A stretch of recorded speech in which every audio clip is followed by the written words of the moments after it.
নমস্কাৰ, মোৰ চেনেলৰ ইনতি নতুন ভিডিঅ'লৈ আপোনালোক সকলোকে স্বাগতম জনাইছোঁ। আৰু পোনপ্ৰথমতে এটা আপডেট দি লওঁ। মোৰ এই মুৰ্গীখিনি আপোনালোকৰ যি 200 মুৰ্গী আনিছিলোঁ তাৰে আপডেট দিয়ে থকা হৈছিলে ভিডিঅ' আকাৰে। এই মুৰ্গীখিনি আজি কোনোবা এটা মুৰ্গী যি আছিলে মানে মোৰ 40-50টামান আছে এতিয়া বিক্ৰী কৰিবৰ কাৰণে। তাৰে ইখন ফাৰ্মত নহয়, মোৰ দুখন ফাৰ্ম যিহেতু, ইখনতো আছে অলপমান মুৰ্গী আৰু সিখনতো আছে। সেই ফাৰ্মখনত কোনোবা এটা মুৰ্গীয়ে কণী পাৰিছে মানে কণীৰ পৰাটো ডাঙৰ কথা নহয়, কিন্তু মানে মোৰ এই মুৰ্গীখিনি বয়স এতিয়া 3 মাহ 1 দিন 2 দিন এনেকুৱা হৈছে। 3 মাহ 1 দিন 2 দিনৰ পৰা যে লোকেল কুকুৰাই কণী পাৰিব ষ্টাৰ্ট কৰে তাৰ সেইটোহে মই জনাব বিচাৰিলোঁ। মানে 3 মাহৰ পৰা লোকেল কুকুৰাই কণী পাৰিব ষ্টাৰ্ট কৰে, গোটেইবিলাক নহয়, তাৰে যিখিনি অলপমান ভাল কণ্ডিশ্যনত থাকে বা অলপ ডাঙৰ থাকে সেইখিনিয়ে কণী পাৰিব 3 মাহৰ পৰা ষ্টাৰ্ট কৰে। আৰু মই আজি এটা পালোঁ, আৰু সময় লাগিব বাৰু গোটেইখিনিয়ে পাৰিব লাগিলে।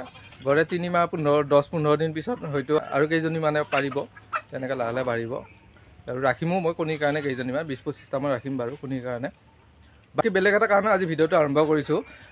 মানে কি হয়, লোকেল কুকুৰা বহুতে পুহি আছে, নতুনকৈ আৰম্ভ কৰিছে বা কোনোবাই নতুনকৈ আৰম্ভ কৰিব খুজি আছে, তাৰ কথা জানি লোৱাটো ভাল। আপোনালোকে যদি লোকেল কুকুৰা পৰে, লোকেল কুকুৰা আপোনালোকে 2 মাহ 2.5 মাহ সময় দিব লাগিব, আৰু 2 মাহ 2.5 মাহ সময়ৰ পিছতহে আপোনালোকে বিক্ৰী কৰিব পৰা ভাল উপযোগী হ'ব।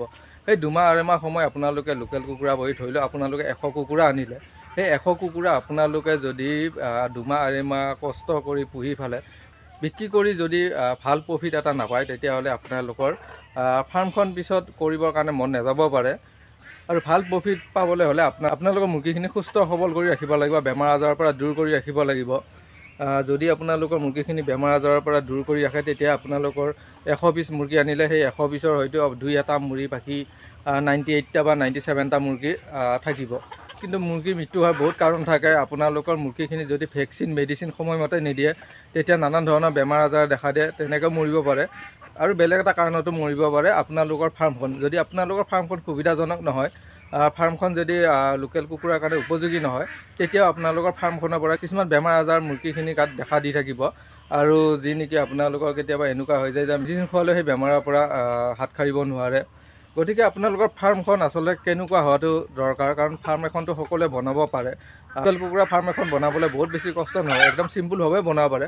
কিন্তু চিম্পুলভাৱে বনালেও ফাৰ্মখনৰ কিছুমান কথা আছে, কথাখিনি জানি যদি আপোনালোকে বনায়, তেতিয়াহ'লে আপোনালোকৰ কি হয়, মুৰ্গীখিনি কমচে কম বহুত বেমাৰ আজাৰৰ পৰা দূৰ হৈ থাকিব। গতিকে আহক কথা পাতোঁ আপোনালোকৰ ফাৰ্মখন আচলতে কেনেকুৱা হোৱাটো দৰকাৰ।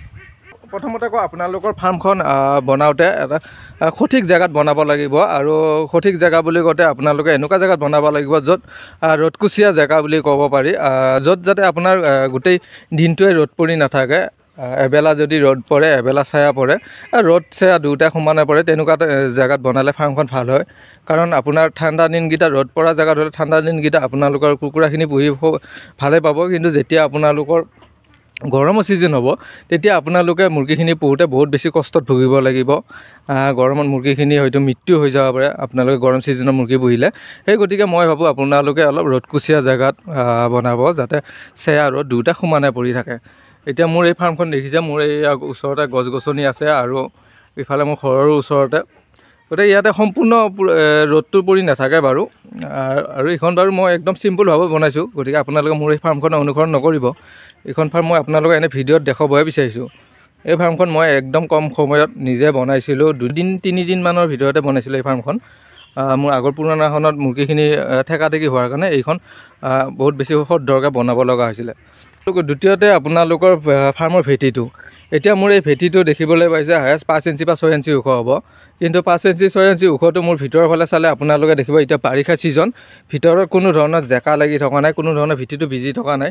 আৰু ইয়াৰে মেইন কাৰণ হ'ল মোৰ এই মাটিখিনি নতুনকৈ দিয়া হৈছিলে, গোটেইখিনি বালিখেৰীয়া মাটি, আৰু ভেটিটোতো গোটেইখিনি বালিখেৰীয়া মাটি। গতিকে বালিখেৰীয়া মাটি হোৱাৰ কাৰণে মোৰ ভেটিটো কোনো ধৰণৰ জেকা বা কোনো ধৰণৰ ভিজি থকা নাই।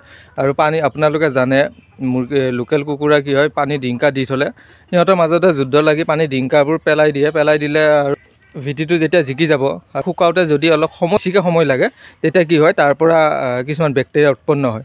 আৰু বেক্টেৰিয়া উৎপন্ন হ'লে সেই বেক্টেৰিয়াখিনি আপোনালোকৰ মুৰ্গীখনিলৈকে যোৱাৰ সম্ভাৱনা থাকে। গতিকে আপোনালোকে ভেটিটো পাৰিলে শুকান কৰি ৰাখিবলৈ চাব। আৰু শুকান কৰি ৰাখিবলৈ হ'লে আপোনালোকে বালিখেৰীয়া মাটি দিব, আৰু ওচৰত যাতে কোনো ধৰণৰ নলা নৰ্দমা গেলা পচা বস্তু নাথাকে ফাৰ্মখনৰ ওচৰত, সেইখিনি মন কৰিব। কাৰণ নলা নৰ্দমা গেলা পচা বস্তু যদি ওচৰত থাকে কি হয় সেইবিলাকৰ পৰা বতাহত কিছুমান বীজাণু উৰি আহে আৰু উৰি আহি আপোনালোকৰ মুৰ্গীখিনিত লাগিব পাৰে। গতিকে আপোনালোকে সেইখিনি নজৰ কৰিব। লগতে আৰু ভেটিটো যিমান পাৰে ওখ কৰিব। আৰু এটা সমস্যা মাজতে কৈ দিওঁ, বহুতে এটা সমস্যাৰ সন্মুখীন হয়। কি হয় যে ফাৰ্মখনত গুড়ি দি দিয়ে বা কাঠৰ গুড়ি দি দিয়ে। তেনেকুৱা কৰিলে কি হয়, ফাৰ্মখনত গেছ হোৱাৰ সম্ভাৱনা বেছি থাকে। আপোনাৰ ফাৰ্ম যদি কোনোবাই তেনেকৈ কৰি পাইছে হয়তো গম পাইছে, বহুত গেছ হৈ যায়। আৰু গেছ হ'লে কি হয়, মুৰ্গীখিনিৰ পৰা কিছুমান চৰ্দি লাগিব, কিবা কিবি আৰু নানান ধৰণৰ বেমাৰ হৈ যায়। গতিকে গুড়ি বা আপোনালোকৰ কাঠৰ গুড়ি দিওঁতে যদি কেইদিনমান দি চাব, যদি আপোনালোকৰ গুড়ি কাঠৰ গুড়িখিনি যদি শুকান হৈ থাকে, একো প্ৰব্লেমে দেখা নিদিয়ে, তেতিয়া মোৰ ক'ব লগা একো নাই। কিন্তু এটা কথা মই পাইছোঁ যে মই নিজে পাইছোঁ, গুড়ি কাঠৰ গুড়ি দিয়াত মোৰ মুৰ্গীখিনি বহুতৰ চৰ্দি লাগিছিলে। এইখিনি মুৰ্গী নহয়, ইয়াৰ আগতে। গতিকে মই তাৰ সলনি মই বালি দিছিলোঁ, আৰু বালি দিওঁতে কোনো অসুবিধা পোৱা নাই। ভেটিটো ধুনীয়া হৈ থাকে। আৰু মুৰ্গীখিনিয়ে যিহেতু লোকেল মুৰ্গীয়ে খুচৰি থাকে ন, খুচৰি থাকিলে বালিখিনি সিহঁতে লেট্ৰিন কৰা যিবিলাক লেটবিলাক থাকে সেইবিলাক বালিৰ লগত মিহলি হৈ যায়, কোনো ধৰণৰ গোন্ধ নোলায়। খালি পানী পৰিব নালাগিব, পানী পৰিলে বহুত বেছি গোন্ধ ওলায়। আৰু পানী নপৰিলে কোনো অসুবিধা নাই বালি দিলে। মই বালিয়ে দি থাকোঁ, আজিলৈকে বালিয়ে দি আহিছোঁ, কোনো ধৰণৰ অসুবিধা পোৱা নাই। 3 নম্বৰতে আপোনালোকে ভেটিটোৰ ওপৰৰ পৰা 2 ফুট বা 2.5 ফুট এনেকৈ চুচৰে হওক বা কামি গুঠিয়ে হওক, যেনেকৈ পাৰে যাতে আপোনালোকে ঘনকৈ দিব। কাৰণ ঘনকৈ দিলে কি হয়, আপোনালোকৰ বাহিৰৰ বতাহটোৱে ভিতৰত থকা মুৰ্গীখিনিক ডাইৰেক্ট আক্ৰমণ কৰিব নোৱাৰে। আৰু লগতে বাহিৰৰ কিছুমান খাপ নেউলে হওক বা কিবা এইবিলাক বেয়া বস্তু যাতে ভিতৰত পটককৈ প্ৰৱেশ কৰিব নোৱাৰে। সেই গতিকে তলৰ আপোনালোকে 2 ফুট বা 2.5 ফুট এইখিনি ঘনকৈ দি দিব ভেটিৰ পৰা। বাকী ওপৰৰখিনি আপোনালোকে এনেকৈ নেট মেৰাই দিব পাৰে। অকল এইটো নেটে দিব লাগিব তেনেকুৱা নহয়। মই এইটো মোৰ ঘৰতে আছিলে কাৰণে মই সহজতে এইটোকে দি দিলোঁ। বাকী বেলেগ নেটো দিব পাৰে, অলপ পাতল ধৰণৰ, কিন্তু নেট দিব লাগে। 2 ফুট 2.5 ফুট আপোনালোকে তলৰখিনি বেৰি দিলে, ঘনকৈ তাৰ ওপৰৰখিনি এনেকুৱা পাতল নেটে হওক বা ঘন নেটে হওক, খালি নেট দি দিব যাতে আপোনালোকৰ ভিতৰত যি মুৰ্গীখিনি লেট্ৰিন কৰা বা বেয়া গোন্ধ চুন্ধ এইবিলাক বাহিৰলৈ ওলাই যাব পাৰে। লগতে বাহিৰৰ বতাহটোৰ লগত যাতে ভিতৰৰ অলপ কানেকশ্যন হৈ থাকে। সেই গতিকে ওপৰৰখিনি এনেকৈ নেট মেৰাই দিব। বাকী ওপৰত আপোনালোকে বাজেট অনুযায়ী যি দিয়ে, টিং দিব পাৰে বা ত্ৰিপাল দিব পাৰে, কোনো অসুবিধা নাই। ওপৰতো খালি অলপ ওখকৈ বনাব, গোটেই চাপৰ নকৰিব। কাৰণ চাপৰকৈ বনালে কি হয়, গৰমৰ দিনত মুৰ্গীখিনি বহুতে আপোনালোকৰ কষ্ট হ'ব। অলপ ওখকৈ বনালে বতাহটো যিখিনি আপোনালোকে নেট দি দিব, সেই নেটৰ ফাকেৰে বতাহটো আপ ডাউন কৰি থাকিব পাৰিব। তেতিয়া আপোনালোকৰ মুৰ্গীখিনি বেছি গৰমত কষ্ট নাপায়। তেনেকৈ বনাব। মোৰ এই ফাৰ্মখন বাৰু মই বহুত বেছি খৰধৰকৈ বনোৱাৰ কাৰণে ইমান এটা সুবিধাজনক হোৱা নাই। তথাপিও বাৰু কোনো অসুবিধা নাই, মুৰ্গীও বহুত বেছি নাই এতিয়া। বিক্ৰী কৰিমেই, আৰু বিক্ৰী কৰি এই ফাৰ্মখন মই ভাঙি ইফালে নতুনকৈ অলপ বনোৱাৰ প্লেনিং আছে। কি হয় কি নহয় নাজানো বাৰু। এতিয়া বাৰিষা ছিজন, খেতি পথাৰতো লাগি থাকিব লগা হৈছে। বাকী ভিডিঅ' দি থাকিম, আপোনালোকে চাই থাকিব। এনেকুৱা লোকেল কুকুৰাৰ ওপৰত কিছুমান সৰু টপিকত মই ভিডিঅ' দি আছোঁ, যাতে আপোনালোকে বুজি পায়, সৰু কিছুমান কথা জানিব লাগে, আৰু আপোনালোকৰ যাতে লছ নহয়, লাভৰ সন্মুখীন হয়। আৰু বেছি নাই বাৰু মোৰ মুৰ্গী, এই 200 মুৰ্গীৰ আৰু কেইটামান মই 20-25টামান বিক্ৰী কৰিলে মোৰ শেষ হ'ব। বেচটো শেষ হ'ব মানে মই কেইটামান ৰাখিম বাৰু, 20-25টামান ৰাখিম, আৰু 20-25টামান বিক্ৰী কৰিব আছে। সেইকেইটা বিক্ৰী কৰি গোটেই আপডেটটোৱে দি দিম আপোনালোকক, মোৰ কিমান লাভ হ'ল, কিমান লছ হ'ল। আপোনালোকে ভিডিঅ'বোৰ চাই থাকিব আৰু চেনেলটো ছাবস্ক্ৰাইব কৰি ৰাখিব, যাতে এনেকুৱা ধৰণৰ কিছুমান আপোনালোকে নজনা কথা মই জনাই থাকিব পাৰোঁ। আৰু যদি কিছুমান জানে সেইবিলাক মোক কমেণ্ট কৰি জনাব।